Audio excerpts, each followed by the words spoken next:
It's just different.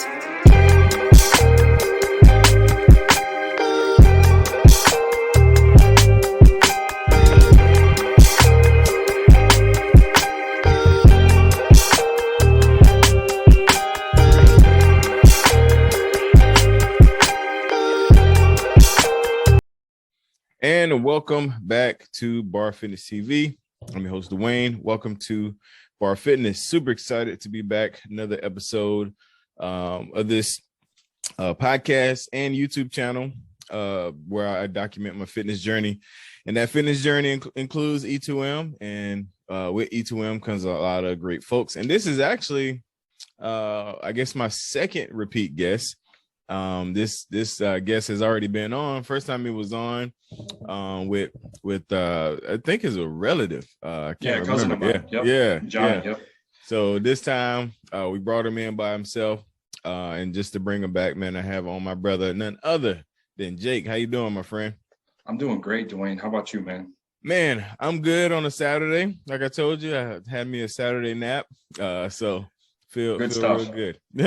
I got to work towards getting one of those in a little bit later. We'll see. Yeah, man. Yeah, good stuff. Good stuff. Well, listen, Jake, man, we kind of heard a little bit about your story last time, man. And I want to, just kind of give you the floor in the beginning to somebody that might have missed that episode. Cool. Give you an opportunity to kind of talk about your fitness journey before E2M. Okay. So, as a young kid, I was, pretty lean. I kept pretty active and all that. But then, puberty hit. I started packing on a couple pounds. I was, never too heavy, but always a little bit overweight. College came and went. Then I got a little bit older. Metabolism started slowing down. I started packing on the weight. And I never really did a whole lot as far as being athletic or any of that. I was just sort of, living life. I never played any sports or any of that kind of stuff, not at least competitively. When I was a kid, of course, I played basketball, I played soccer, I did, any of that kind of stuff that any of us did, but nothing really, sanctioned or anything like that. And like I said, when I got into my 30s, man, my metabolism started slowing down and started packing on the weight. And I started doing some of those fad diets here and there, where you eat nothing but clean food for 30 days or you count your points or whatever that would have been. And the problem with all of them, for me anyways, was that there was always like an end point. I know that that's not necessarily how they want them to be designed, but in my head, that's the way. That was the game I was playing. Let's get to 30 days. Let's get to whatever. Let's just get this done. And that made it so that like I could see a finish line. And all I had to do was get there, because I'm really good at playing those games in my head. If I decide, hey, we're going to do 200 push-ups this month every single day, I'll do it. I'll get through it. I won't like it, but I'll do it. Same thing with my diet. I can figure out how to, detox myself and then deal with it and stick hard nose to something when I'm playing the game. But I'd always included a finish in the game. I'd always looked to be able to end the game. Right. And since E2M, I've just sort of shifted my mindset and tried to stay away from the thought that there is an end point. I see them as cycles, which I think is ultimately what Jeff and the coaches want us to see them as. They're just little cycles. Right. Which to me has made a big difference. It's my perspective on when this ends. And I've decided, I'm going to die at 93 years old with a six-pack. And so I got till I'm 93 years old, and I have a six-pack to keep at it. That's when my game ends, right? Yes. So instead of thinking about 30 days or, whatever it is, I'm pushing it way, way out there. And I'm excited about that, man. It's been a lot of work, but it's also been a lot of fun. For sure, man. For sure. I really, and people are already commenting on the live, man. I really relate to that end goal thing kind of messing us up. Because I break it down smaller than that, bro. I'll break it down to like, a week, like complete a week of something, and then like just binge on the weekend, like, like that whole. I eat clean for a week. Yep. Now I did all the things. It's over. Right, man. That is so true. And even because, you know, like yourself, you know, I did P90X. I mean, I didn't do the whole 90 days. I did 30 days of it. Then it was like, oh, I see results, you know, and then like, oh, well, I think I'm good. You know, it never was a thing where it felt like a lifestyle. And partially because, and you can chime in here, because it wasn't something I felt like I could continue doing. Do you think that has something to do with, you know, just some of your views when it comes to those fads? Yeah, some of that, but the big thing, like for me, the reason why I can continue this is because I feel a sense of community. There's I got you, I got the rest of that warrior crew that we sort of hang out with. You know, we've got and then everybody who's not part of that group. I've got people here locally. I've got the coaches to interact with daily. I'm not just putting a DVD in and push and record and listen to the same things over and over. Even as we cycle through, you know, everybody knows what week 5, day 3 is. That changes every time. That's a new video. That's a new live. Sometimes it's new exercises. That's the hook for me. It's not so much anything other than that. It's the community and the fact that I'm interacting live with just like you and I are right now. That's why this is fun. That's why that's fun. That's why it's sustainable for me. I like that. It's because of that. No, that I totally get that. And you know, people that listen to this podcast and know us, we always talking about our community and how much we love it. But that's a really good point, because I remember going back to P90X, being able to recite what Tony was going to say, you know, because it was always the same. You know, you all got to listen to it 5 times, and you're already know it. Exactly. You know, I'm done talking. Let's get the, you know, like he always, you know, and it was always the same with the program. The trainers, I mean, you know, even though they may have like repetitive messages, it's still different because it's real time, it's real life. And then, you know, like you said, with the community part of it as well, man. You kind of jumped into that already, but I'm glad you did. And you mentioned a special forces group. That's what I'm gonna call us. Okay, I like that. A little special forces group that we're a part of, man. Just talk about that, man. Just the energy that brings. I'm part of quite a few inboxes, but that's one of my favorites. Just to be honest, because it's one that I don't have to lead. And so talk about that a little bit, man, and then we'll switch it up on the next question. Yeah. So I mean, I love the inbox because we're all sharing our workouts. And the thing that I find is so cool and encouraging is we're sharing a little bit about life, but we're also sharing about some kind of cool extra things that we're doing. You know, when we talk about cardio, that there's a prescribed number of minutes, but coach doesn't say go out and run or go and, I don't know, do what Justin does where he's, I don't know, holding a lawnmower over his head and doing flutter kicks for 19 minutes and whatever. Or David carrying around 452 pounds, running up 900 flights of stairs. But, you know, we get that kind of encouragement from each other because we get to see the different things that everybody's doing too. And that helps to push me a little bit. One, there's that accountability piece. And I know like we don't all have to post every day. There's no pressure to do it. But if you don't, somebody's going to send you something in the inbox and be like, hey man, you doing okay?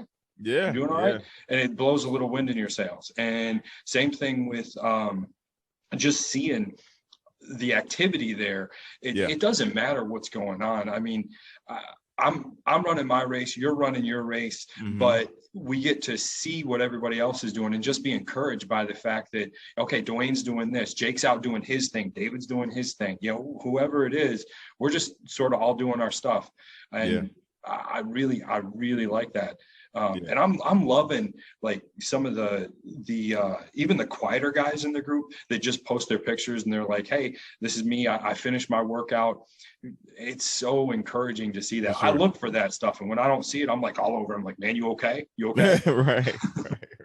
No, that's so true, man. So true. Good stuff, man. So one of my favorite questions I like to ask people is talk about that week 1 detox week. Talk about that week, what you went through, what was in your mind, how you were feeling. Talk about that period. So my wife found E2M through a friend at work, and she told me a couple times, oh, we're going to start this. And I'm like, yeah, okay, whatever. And, you know, I'd honestly just figured it was going to be another thing I failed at. Sure. So I got to it, we did our first exercise. We took our pictures. We did our first set of exercises. Everything was okay. Tried that intermittent fasting, man. Oh man, that was it. It was hard the first couple of days, but I want to say it took me like 3 days to acclimate to it. And then I'm like, okay, this is fine. Not a big deal. But those first few days, man, I was like biting my nails, chewing my knuckles, doing anything I could to figure it out. The water was a little bit challenging, but not as much as I see the chatter out in the group. Because I'm just a water drinker. I like it. So that wasn't a big deal. Detox for me wasn't actually during that first week. It hit me really hard the middle of the second week. And while I had a little bit of an upset stomach, it was funny. I just remember feeling mad all the time, angry, and I couldn't figure it out. And I'm messaging the coaches. I'm like, hey, is this just part of detox and I got to suck it up, buttercup, and get through this? Or is this something else I need to worry about? They're like, no, it's just how you're doing it. So, my whole detox period or acclimation period, I would say was somewhere around like 10 days before I felt like adjusted and good with everything. But after that, even with my celebration meals and stuff like that, I don't go hard enough to feel like I'm losing ground at all. With those. Well, no. I have fun with my celebration meals, and usually the next day I'm regretting it a little bit, but it's not like I'm going through any of that full-on detox or any of that kind of stuff. And I've been on since September 6th. I have my cheat meals. When coach says it's okay to figure out doing 2 of them in a week, I do it. But when coach doesn't, I'm pretty darn close to it. And I think that's why I'm not having a hard time with the detox, because my body doesn't go back and forth. My body knows it's going to be staying clean. That's awesome, bro. Good stuff. Good stuff, man. Well, listen, this was super fun, man. Always good to chat it up. Definitely when I'm chatting it up with one of my warrior brothers. It's always fun, man. And we have a good time. So, man, listen, for someone that's listening that may be, trying to figure out if they want to join E2M, or if they're on the fence, or, somebody send them this podcast or YouTube, let them know, man. What would be your words of encouragement to them? Yeah, I got 4 little things. First one is just press play. It's not about doing spectacular things every day. It's about showing up. So you need to just get started. Once you get started, you need to show up and give what you can on that day. Some days my 100% doesn't look like it did the day before, and it's not going to look like it did today. Today I threw it all out on the table, and I understand that yesterday and today aren't the same. I'm not the same person today. So, you got to keep that in perspective. You got to stay hungry, man. You got to stay hungry. You got to switch up some of your activities. Use that cardio as a way to make your journey a little bit different, so it doesn't get boring.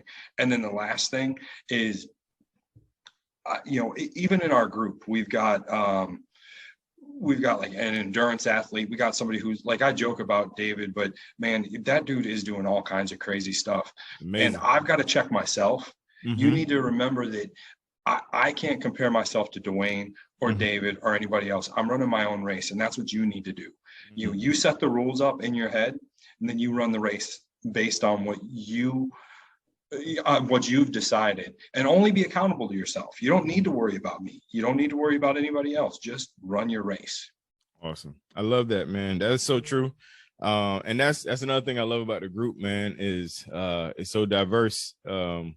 Just in our fitness journeys, where I am versus where you are versus what I do and David do. Everybody is just different, man, but we're all pushing towards the same goal, man. So that's awesome, bro. Listen, thank you again, brother, for taking time out of your busy Saturday. You ran a race and everything. We didn't mention that, man. You've been running and you about to do some more stuff. So I really appreciate you coming on for that, man.